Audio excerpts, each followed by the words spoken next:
What is an electric machine? Electric machine is simply a machine that uses or generates electricity. Okay. Or it can transfer electricity from one circuit to another. That is an electric machine. So, electric machine is a simple thing that either transfers electricity from one circuit to another, or it uses electricity to do some work. It generates electricity from some mechanical force. Okay. So electric machine can be divided into three: motors, generators, and transformers. Okay, motors, generators, and transformers. In this lesson, we will be discussing about electric motors. Electric motors are the electric machines that converts electricity to do some mechanical work. Okay, electricity to mechanical energy. So, electric motors, electricity to mechanical energy. And what does generators do? Generators just convert mechanical energy to electricity. So, in our country, electricity is being generated from some mechanical force. That is, electricity is generated by generators by using some mechanical force. So, generators convert mechanical energy to electrical energy. And the third one, transformers.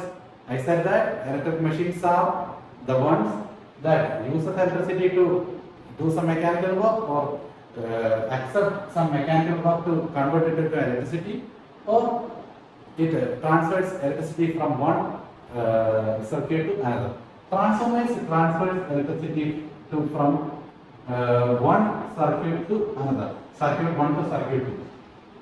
These two are rotating machines or dynamic machines. Okay, these two has some rotating parts in it.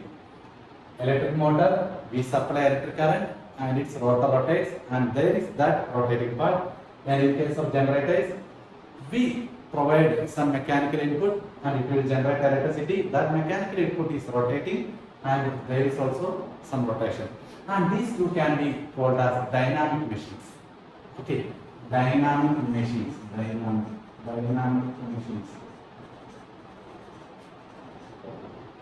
And the last one, transformer. You might have seen the transformer. When you walk out of your home and in your nearby neighborhood, you might have seen a transformer that is making a humming noise. Okay, there is a reason behind that humming noise. We will be coming to that later. Okay, and in transformers, you haven't seen such a rotating part, right? It is sitting there stationary doing nothing, literally nothing. But the transformers are doing something.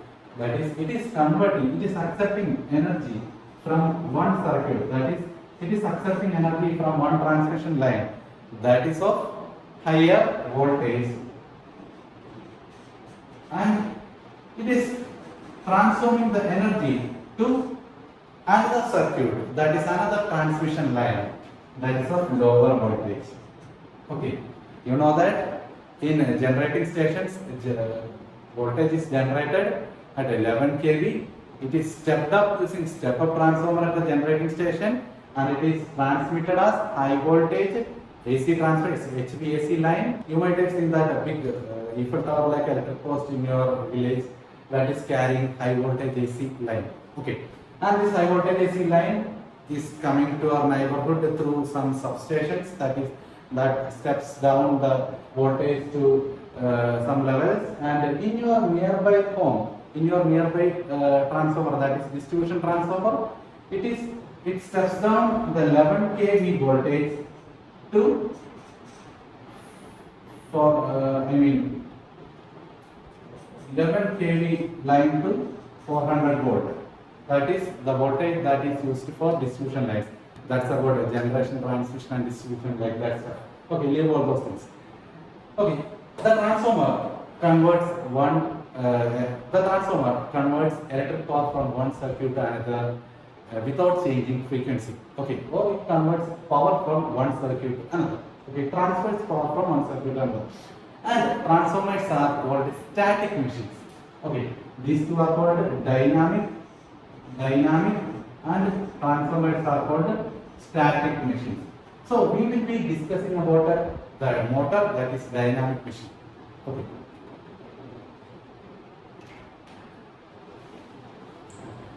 And there are many kinds of transformers like step transformer, step down transformer, and auto transformer. And transformers are also classified on the basis of how it is constructed, like core type, shell type, berry type, and on the basis of how good it handles power, like power transformer, lighting transformer, all those things. Okay. So all the three motors, generators, and transformers are called as electric machines, and we will be discussing about motors only. So motors are the devices that convert electrical energy to mechanical energy. Motors accept energy in the form of electricity and convert it into mechanical flow. Okay. In motors, there are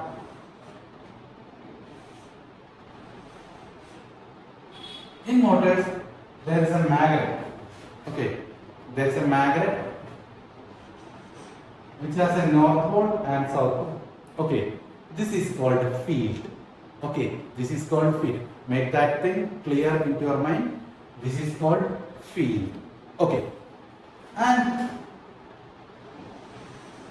there is a conductor which is placed between the field, and its ends are open like this. Okay, there is a conductor which is placed between the field and its ends are open like this. Okay, we will name the ends of the arms of the conductor as AB and CD. Okay, AB and CD. Okay, and two split rings are connected to the end A and D of the armature. I mean arm. Okay, arm is this. AB and CD arms are called armature. This is the rotating part of the motor. Okay, this is the rotating part of the motor. Okay, make one thing clear in your mind. This thing, north pole and south pole, this constitutes the field, and the center part, that is conductor, that is placed between the field, that is called armature, and it has two arms, AB and CD. Okay, and there is a split ring that is placed in the lower arms. Okay, there is a split ring that is placed in the lower arms, and from the split rings we have taken electrical connections. Okay, we have not taken electrical connections. We have connected two wires to the split ring via carbon brushes. Okay, we have connected two wires to the split rings via carbon brushes. Okay, carbon brushes. So there is an electrical contact between the armature and these conducting wires. Okay, these conducting wires, and these conducting wires are connected directly to the supply. Okay, the axle of the motor, or the shaft of the motor, the axle of the motor is here, and the split rings are resting on the axle by using some insulation. Okay, so the current must not flow into the axle. So insulation is provided between the split rings and the axle. So let's summarize. There is a field. It has north pole and south pole. The armature is placed between the field. It has two arms, AB and CD. The lower arms are connected to supply through split rings.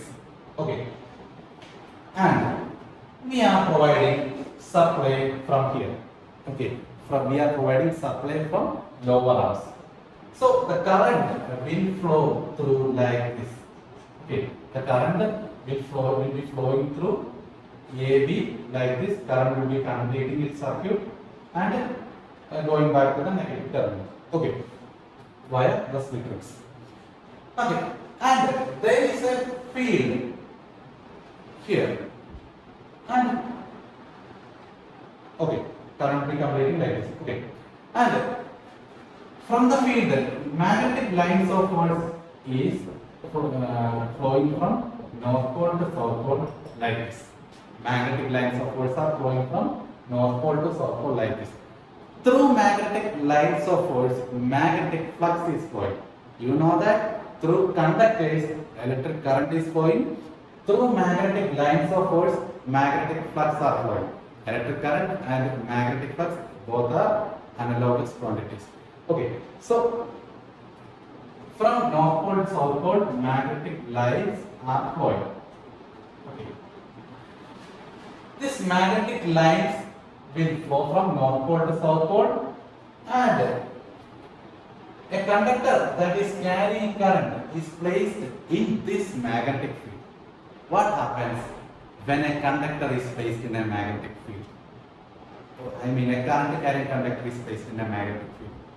Yes, you can say it aloud. You don't have to be afraid or don't have to bother what somebody says. Okay, you say it aloud. Yeah, right. The conductor will be experiencing a force or a thrust. The conductor will be experiencing a force. Okay.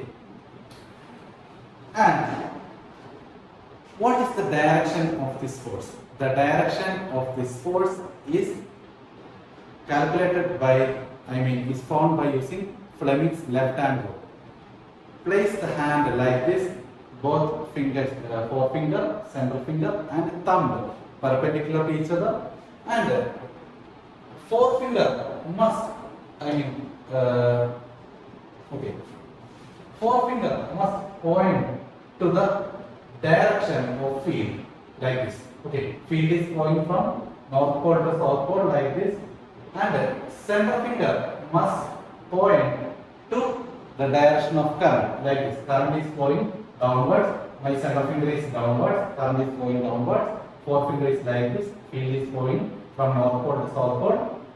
And you can say that in the arm CD, you can say that, consider the arm CD only, because current is flowing downwards in arm CD, and then my center finger is downwards. Okay. Consider the arm CD, current is flowing downwards, my center finger is downwards, field is flowing from North Pole to South Pole, and my forefinger is from left to right. And you can see that my thumb is pointing outwards. Okay, that which means this arm CD will move upwards.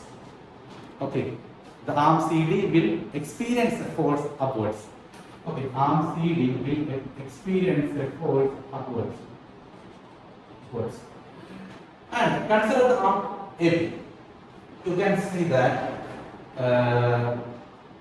holding the left hand like this, you can see that field is flowing from left to right, and current is flowing upwards, my center finger is pointed upwards, and my thumb is flowing, pointing into the board, like this. My thumb is pointing into the board, and you can see that my thumb is pointing into the board, and the force or the thrust, the thumb points in the direction of force, and the force will be downwards. This arm will experience a force downwards.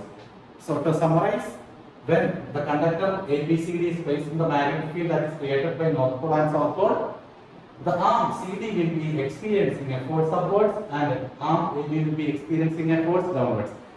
So the combined action of the forces acting on arm AB and CD will result in the rotation of this conductor. Okay, this is how an electric motor works.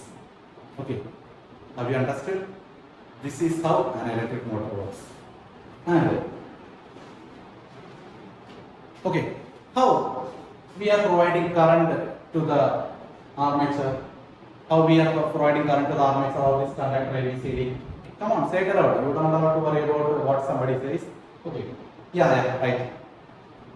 Via the slip rings, the split rings. Via the split rings, we are providing the current to the conductor ABCD. Okay, this is the basic idea of an electric motor. Okay, this is how an electric motor works. There are many categories of electric motor, like induction motor. Broadly classified into induction motor, synchronous motor, and many other classifications are there. You will be learning in your higher chapters or higher studies. Okay, and For what all purposes motors are used? You know that in your fan in your room has an electric motor, that is single phase induction motor, and the one in your for the one that is used for filling your electric water tanks has also an induction motor in it. Okay, and the traction systems for elevators has electric motors. So in our day-to-day lives, we come across so many electric machines. Even when we step outside and go to the road, we can see transformers that are also electric machines. Transformers converts energy from one circuit to another. Okay, this is how an induction. This is how an electric motor works. Okay, and you will be definitely having this doubt: when the number of conductors in this armature increases, will there be any change in the rotating speed? Yeah, there's a change. When the number of turns in the conductors are increased, there will be a change in the speed. Also, when the number of poles are increased, if there is a north pole over here and the south pole over here, and if we place a south pole over here, or if we place a north pole below the conductor and the south pole above the conductor, and likewise number of poles are increased, definitely there will be a change in speed also. Okay, the speed of this armature depends on number of poles and number of conductors, how the supply that we are providing to the armature, and also finally the frequency of current that we are using in the supply that we are providing. Okay, this is the basic of electric motor. Hope you understood this, and if there is any doubt, you can contact me.